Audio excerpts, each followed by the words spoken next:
Hello, Excellencies, my dear fellow ambassadors, members of the Sri Lankan community, distinguished guests, ladies and gentlemen. It's my pleasure to welcome all of you here today to the Sri Lanka Embassy as we celebrate the 72nd anniversary of our independence. And in Sri Lankan style, let me say, Ayubowan, Vanakkam, Salam Alaikum, and good afternoon. On 4th February 1948, Sri Lanka gained independence from British colonial rule after about 450 years of European colonization. As we look back on this day and the task of nation building that we have undertaken, there are many things that we can be happy about, while acknowledging our failings and areas where we could do better. Over the last 72 years, the highlight of our successes has been the investment we have made in our human resources.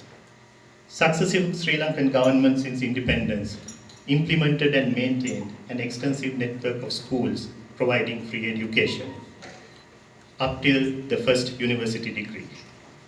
And coupled with an extensive network of hospitals providing free healthcare has enabled Sri Lanka to achieve social indicators on par with many developed countries, although we are still a developing economy. Today, our literacy rate is 92%. Our infant mortality rate is 12 per 1,000 live births. The average lifespan of a Sri Lankan is 72 years. And we have been declared by the WHO as malaria-free. Our UNDP Human Development Index is 0.78, which positions it among the high development category, with an annual 0.49 growth in the Human Development Index. Sri Lanka has also been known as a top tourism destination for a long time. However, let me tell you, it's not just sun, beach and sand in Sri Lanka, but within that small span of 65,000 square kilometers, we have 8 UNESCO World Heritage Sites. And Lonely Planet last year designated Sri Lanka as the best destination to visit. Sri Lanka has also remained a practicing democracy, having adopted universal adult suffrage since 1931. Through the last 72 years, during times of great challenges of both terrorism and natural disasters, Sri Lanka has remained a vibrant democracy that has changed governments through the ballot. We also produced the world's first woman Prime Minister, the late Sirima Bandaranaike. In November last year, the Sri Lankan people elected President Gotabaya Rajapaksa to be the 7th executive president of Sri Lanka, an election which was marked by a record voter turnout of 83.72%. The Sri Lankan public will also choose their next parliament within a few months. The election of a new president and a new government in a democracy is naturally imbued with hope and optimism. The implementation of the vision of President Gotabaya Rajapaksa as encapsulated in his policy document, Vistas of Prosperity, is expected to propel Sri Lanka into its next stage of nation building, development, reconciliation, and prosperity. As His Excellency the President states, and I quote, "What we need at this hour is correct vision and unshakable leadership. I thank you for entrusting me with the task of overcoming the challenges our country faces and leading our motherland towards peace and prosperity. This journey is being undertaken under the guidance of a proven leader, Mahinda Rajapaksa.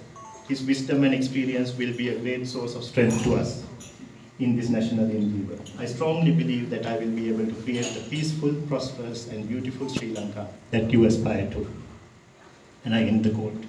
Prime Minister Mahinda Rajapaksa states in his Independence Day message, and I quote, "Today we mark the first Independence Day of a new decade with a new government in power. I can confidently state that due to the patriotic enthusiasm and the desire to build a new country that has galvanized the people and especially the youth, we are now on the cusp of a golden era once again. It is my belief and expectation that people belonging to all ethnic groups and religions living in this country will come together as one to participate in the task of taking this country forward into an era of prosperity." End of quote. In this task of nation building, we are encouraged by our friends in the international community who continue to walk with us in building the future that we aspire to. With Ethiopia, we have had a close friend who have shared with us our vision of the world through our historic links in the non-aligned movement and the anti-apartheid and decolonization struggles. Diplomatic relations between Sri Lanka and Ethiopia was established in 1972. In recent times, this relationship has expanded into a number of investment and trade initiatives. Today, Sri Lankan garment manufacturers have invested extensively in the Hawassa Industrial Park. As such, Hawassa is also home to around 600 Sri Lankans, mostly employed at different management levels in the industrial park. In this regard, I am quite pleased to note that Sri Lankan garment industry is also fulfilling their corporate social responsibilities here in Ethiopia. Hela Clothing, a Sri Lankan garment manufacturer based both in Kenya and Ethiopia, won the Most Inclusive Employer of the Year award in 2019 from the Ethiopian Center for Disability and Development at the Inclusive Employers Forum.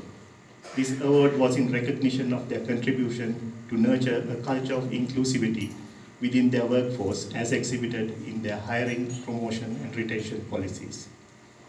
Bilateral trade between Ethiopia and Sri Lanka has also grown fivefold in the last 5 years. Ethiopian Airlines and Sri Lankan Airlines are also on the verge of concluding a code-sharing agreement, perhaps later this month, which will serve immensely to increase people-to-people contact. Having established the Sri Lankan mission in Addis Ababa 3 years ago, it is our expectation that relations with Ethiopia and wider East Africa broaden and expand in the years to come. Permanent Secretary Hailu, your presence here today is a great honor and we welcome you. My staff at the embassy and I look forward to working closely with your team led by DG Africa, my friend David Yirga, to expand the Ethio-Sri Lankan friendship to new areas of mutual cooperation. Let me take this opportunity to propose a toast for the continued cooperation and mutual prosperity of both Ethiopia and Sri Lanka. Can I have a glass?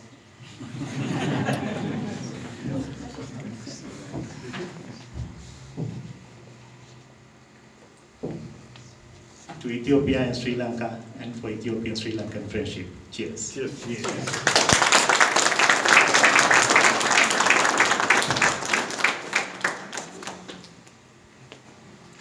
Finally, I would like to conclude by thanking those who have made today's event possible for us and has helped the embassy immensely. First, Isabella Garments, based in Hawassa, for sponsorship of traditional Sri Lankan sweetmeats. I am also poignantly reminded in the course of organizing this that we still don't have a Sri Lankan restaurant in Addis Ababa. So, a very big thank you to both Sangam and Namaste restaurants from our neighbor India for catering and other arrangements. To Hansa Flowers for the donation of these beautiful flowers that you see around in this room here and outside.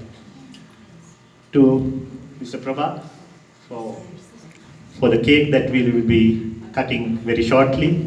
By the way, Mr. Prabha is, I believe, I should say senior most, not in age, but senior most Sri Lankan in Ethiopia in terms of the number of years here in Ethiopia. I think you came here in mid-90s? 97. Thank you very much. And my staff and my wife Niroshini, who have worked indefatigably to make the celebration today a reality. But last but not the least, all of you for honoring us with your presence today. Thank you very much. Namaste.